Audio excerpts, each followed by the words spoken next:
ಮಾತಾಡಿ. ಸರ್ ನಮಸ್ಕಾರ. ನನ್ನ ಹೆಸರು ಆರ್ ಬಾಲಕೃಷ್ಣ, ಮಹಾಲಕ್ಷ್ಮಿ ನಟ ಕ್ಷೇತ್ರದ ಅಧ್ಯಕ್ಷರು. ಇಲ್ಲಿ ಫುಟ್ಪಾತು ತೆರವು ಮಾಡ್ತಾ ಇದ್ದೀರಾ. ನಮ್ಮ ಕೃಷ್ಣ ಬೈರೇಗೌಡರಿಗೆ ಕೇಳೋಕ್ಕೊಳ್ಳೋದೇನೆಂದರೆ, ಫುಟ್ಪಾತ್ನ ತೆರವು ಮಾಡೋದು ಒಳ್ಳೆಯದೇನೆ.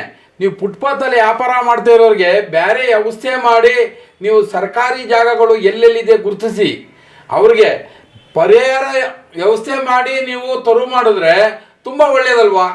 ನೀವು ಅದನ್ನು ಬಿಟ್ಬಿಟ್ಟು ನೀವು ಏಕಾಏಕಿ ತೆರವು ಮಾಡ್ತಾ ಇರೋದ್ರಿಂದ ಎಷ್ಟು ಜನಕ್ಕೆ ಅನುಕೂಲ ಆಗುತ್ತೆ. ಪಾಪ ಫುಟ್ಪಾತಲ್ಲಿ ವ್ಯಾಪಾರ ಮಾಡ್ತಾ ಇರೋರು ಸಾಲ ಸೂಲ ಮಾಡಿ ಬ್ಯಾಂಕ್ ಲೋನ್ ಅಂತೆ ಆದಂತೆ ಡೈಲಿ ಫೈನಾನ್ಸ್ ಅಂತೆ ಅವ್ರ ಹತ್ರ ಇವ್ರ ಹತ್ರ ಎಲ್ಲ ತೊಗೊಂಡಿರ್ತಾರೆ ಕಂತು.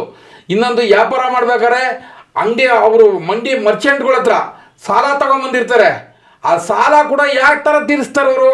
ನೀವು ಏಕಾಏಕಿ ಈ ಥರ ಹೊಡೆದಿತ್ತು ಇದು ಮಾಡಿಬಿಟ್ರೆ ನೋಡಿ, ಇದೇ ನಂದಿ ಲೇಔಟಲ್ಲಿ ಸುಮಾರು ಅನೇಕ ಕಡೆ ಸಾವಿರಾರು ಎಕರೆಗಳನ್ನು ಭೂಮಾಮಿಕ ಇವತ್ತಿನ ದಿವಸ ರಾಜಕೀಯ ವ್ಯಕ್ತಿಗಳು ಅಕ್ವೈರ್ ಮಾಡ್ಕೊಂಡು ಅದು ಇದು ಮಾಡ್ತಾ ಇದ್ದಾರೆ. ಅಂತೆ ಜಾಗಗಳನ್ನೆಲ್ಲ ಗುರುತಿಸಿ ನೀವು ಇದೇ ರಾಮಸ್ವಾಮಿ ಆಯೋಗದವರು ಗುರುತಿಸಿದ್ದಾರೆ. ಸುಮಾರು ನಂದಿ ಲೇಔಟಲ್ಲಿ ಸರಸ್ವತಿಪುರ ಮೇನ್ ರೋಡಲ್ಲಿದೆ ನಂದಿ ಲೇಔಟ್, ಈ ಕಡೆ 4 ಬ್ಲಾಕ್ ರಾಮಕೃಷ್ಣ ನಗರದ ಹತ್ರ 1 ಎಕರೆ ಅಂತ ಇದೆ. ಅದು ಬೇರೆಯವ್ರಿಗೆ ನೀವು ಹರಾಜು ಹಾಕಿ ಜನಗಳ ಹತ್ರ ಲೂಟಿ ಮಾಡೋ ಬದಲು ಈ ಬಡವ್ರಿಗಾದ್ರೆ ಅಲ್ಲೇ ವ್ಯವಸ್ಥೆ ಮಾಡಿಕೊಟ್ರೆ ಫುಟ್ಪಾತಲ್ಲಿ ವ್ಯಾಪಾರ ಮಾಡೋರು ಮಾಡ್ತಾರಲ್ಲ, ನೀವು ಅವ್ರಿಗೆ ತೆರವು ಮಾಡಿಕೊಟ್ರೂ ಜನಗಳಿಗೂ ಓಡಾಡೋಕ್ಕೆ ಅನುಕೂಲ ಆಗುತ್ತೆ. ಅವರು ಕೂಡ ಜನಗಳು ಕೂಡ ನಿಮ್ಮ ಮೇಲೆ ವಿಶ್ವಾಸ ಪಡ್ತಾರೆ ಇಲ್ವಾ? ಫುಟ್ಪಾತಲ್ಲಿ ವ್ಯಾಪಾರ ಮಾಡೋರು. ನೀವು ಆ ಕೆಲಸ ಮಾಡೋದು ಬಿಟ್ಟು ಏಕಾಏಕಿ ಹೊಡೆದಾಕೊಂಬತ್ತಿದ್ದೀರಾ, ಅದು ಎಷ್ಟು ಪರೀಕ್ಷೆ ಸರಿ? ನೀವು ಮಾಡ್ತಾ ಇರೋದು ತಪ್ಪು ಅಂತ ನಾವು ಹೇಳ್ತಾ ಇಲ್ಲ. ಅವ್ರಿಗೆ ಆಲ್ಟರ್ನೇಟ್ ಮಾಡಿ, ಬೇರೆ ಕಡೆ ಎಲ್ಲರೂ ವ್ಯವಸ್ಥೆ ಮಾಡಿ ಅವರು ಬದುಕಬೇಕಲ್ಲ.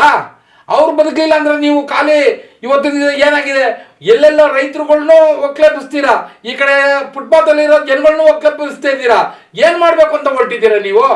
ಸರ್ಕಾರ ಜನಕ್ಕೋಸ್ಕರ ಸರ್ಕಾರ ಇರಬೇಕೆ ಹೊರತೆ ನೀವು ಖಾಲಿ ಇವಾಗ ಫುಟ್ಪಾತ್ನ ಕ್ಲೀನ್ ಮಾಡಿಸ್ತಾ ಇದ್ದೀರಾ, ಅದು ಒಪ್ಕೊಳ್ಳೋಣ, ಅದನ್ನು ನಮಗೇನು ಅಭ್ಯಂತರ ಇಲ್ಲ.